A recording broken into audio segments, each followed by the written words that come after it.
Comment vas-tu aujourd'hui? Es-tu en forme pour apprendre plein de nouvelles choses? Alors tant mieux, parce que tu auras besoin de beaucoup d'énergie. Pour commencer, savais-tu que le temps est ce qu'il y a de plus important de nos jours? Eh bien oui! Imagine quand tu arrives en retard à l'école ou à ton cours de soccer. Parfois, on te gronde non? Et même maman te dit de te dépêcher des fois. C'est très important de savoir lire l'heure, sinon tu arriveras souvent en retard. Mais dans une journée, combien crois-tu qu'il y a d'heures? 8? 12? 24?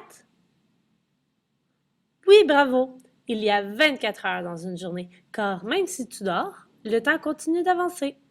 Alors regarde cette horloge. Savais-tu que les chiffres écrits en gros t'indiquent l'heure? Maintenant, pour que tu saches l'heure qu'il est, tu n'as qu'à regarder la plus petite aiguille, car c'est elle qui te pointe l'heure. Combien vois-tu de chiffres sur l'horloge? Tu as raison, il y en a 12.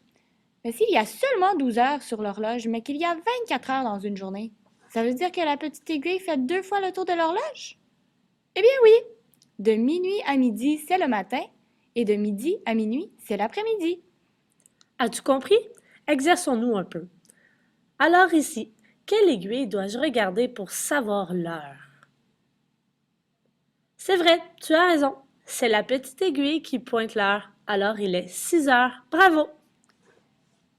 Mais as-tu remarqué qu'il y a aussi une grande aiguille? Celle-ci est très grande parce qu'elle t'indique les minutes. Les petites barres autour de l'horloge t'indiquent aussi les minutes. Lorsque la grande aiguille a fait un tour complet, ça veut dire qu'une heure s'est écoulée. Combien y a-t-il de minutes dans une heure? Pour le savoir, nous allons compter le nombre de petites barres qu'il y a. Commençons. 1, 2, 3, 4, 5. Ouf, nous sommes arrivés au chiffre 1. Continuons. 6, 7, 8, 9, 10. Oh, nous sommes arrivés au chiffre 2. Est-ce que tu remarques qu'il y a 5 secondes entre chaque chiffre? Donc, pour aller plus vite, tu peux compter par bond de 5 minutes. 5, 10, 15, 20, 25, 30, 35, 40, 45, 50, 55, 60. Bravo! Il y a 60 minutes dans une heure.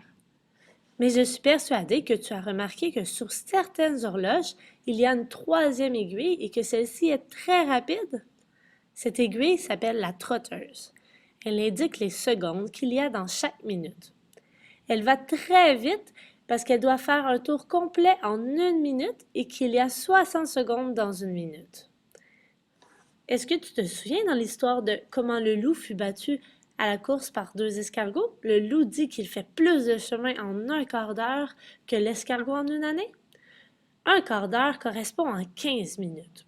Où vas-tu placer ton aiguille pour représenter 15 minutes sur l'horloge? Super! Tu la mets vis-à-vis le 3. Bravo, tu as bien compris. Si tu as eu un peu de difficulté à répondre aux questions, tu n'as qu'à rejouer le vidéo pour mieux comprendre. Passe une belle journée, mon ami, et j'espère que nous avons pu t'aider. Created using Powtoon.